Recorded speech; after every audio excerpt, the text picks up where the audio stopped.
really focusing in on your 2-week plan, and giving you the time to write that, and taking it in chunks, within these videos that I can hopefully address any questions you have, or maybe some parts that are unclear, within those components. So again, I'm going to reiterate, like, take this time and really use it for your 2-week plan so that you're not feeling rushed at the end of the semester to complete it. I really wanted this class to front load a lot in the first half, and then for the second half to really provide you time to reflect, and have some really good writing time, to look into this plan that you're creating.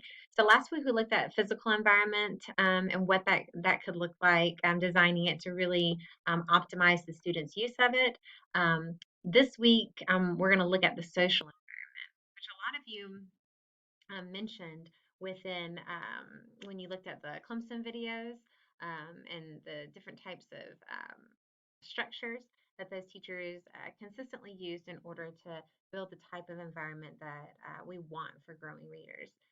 So let's look at your syllabus and the part of the final project 2-week plan, description of classroom, and this is the social part. So describe how you will create a social environment which meets the needs and builds on the strengths of all students, offering choice and ensuring the success of all students. Describe how you will build this learning community, developing expectations for student behavior and engagements, etc. So if we scroll down to your rubric and we look at that section, it's right here. Candidates design a social environment that is low risk and includes choice, motivation, and scaffolded support to optimize students' opportunities for learning to read and write. And in order to earn full points for this part of the final project, you're going to thoroughly explain how you will scaffold students' growth, and you will also detail how the environment will support them. So this part of your paper really is going to have two very clear parts. It's going to say, well, how are you going to have this social environment? Because social is people, right? Yes, your environment is going to be a huge part. We'll talk about that in a moment. The social is people. So what kind of intentional steps are you going to take in order to provide this social environment that really grows kids where they are, that scaffolds them, whether they're an emerging reader who's still growing or whether they're an advanced reader, just knocking it out of the park? How are you going to have a social environment that really supports both? So that's the first part. So some people tend to skip the part of them as the teacher. And I always call their attention to that. I'm like, you're the key. Like, yes, the kids are incredibly important and your environment is incredibly important, but you, which is a lot of pressure, you as the teacher are that, you're the linchpin that really sets the tone of what that social environment feels like for kiddos. So don't be afraid to go a little personal in this part of the paper. In fact, I would expect that.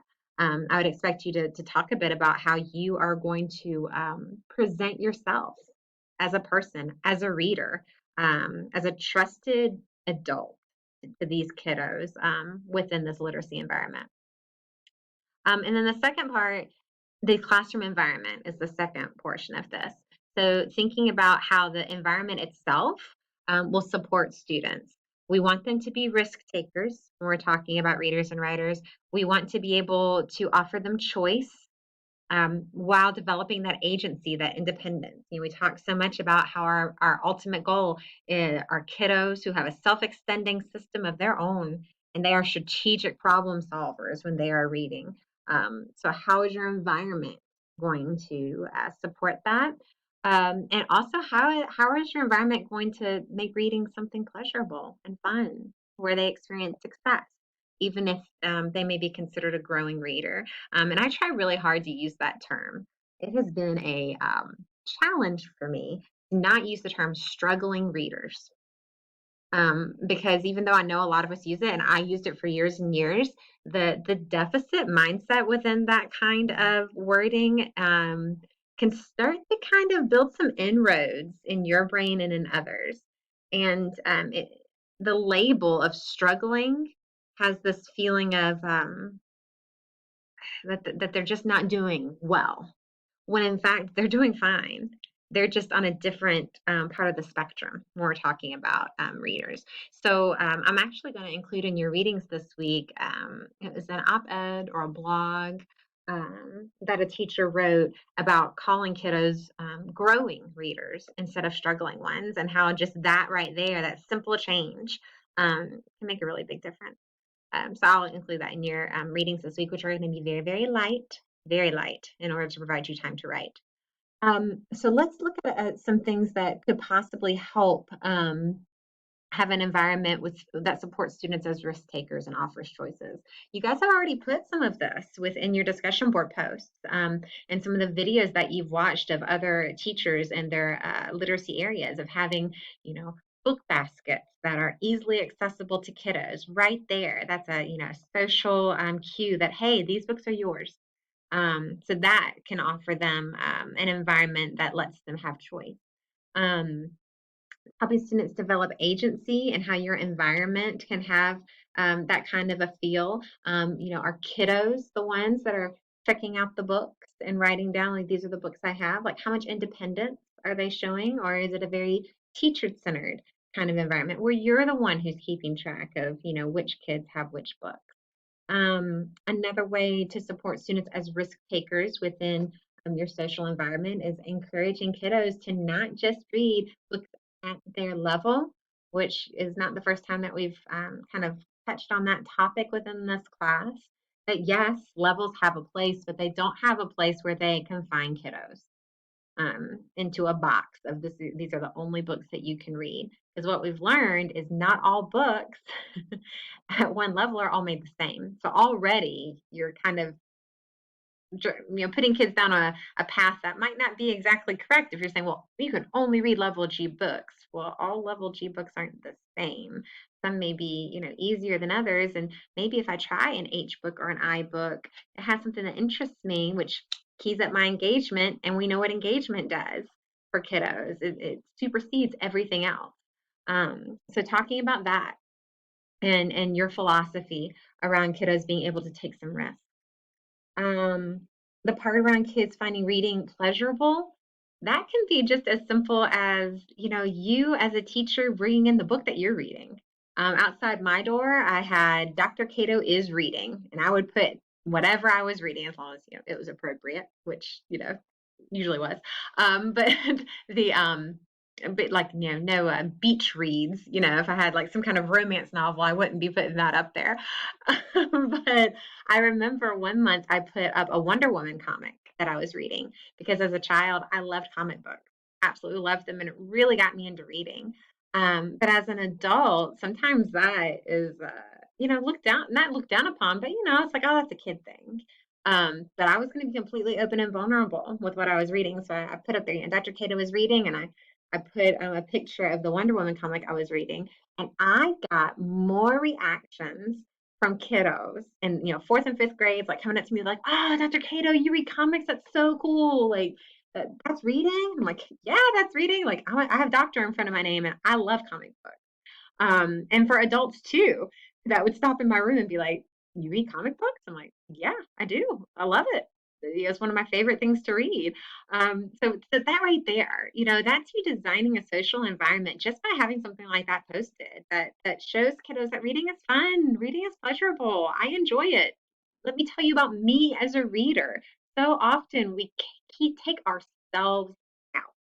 We take ourselves personally out of reading instruction, and it drives me crazy because reading is such a vulnerable personal experience that if we are vulnerable with our kids, our students around it builds so much trust to be able to tell a kiddo, like, this is what I read, or hey, I struggled trying to read this for my class, for my teacher. Let me tell you, what was hard about that reading for me. And some of y'all mentioned that in week like 3 or 4 when I put some things from Marie Clay for your reading. You're like, this was hard. Take that experience with you to the classroom.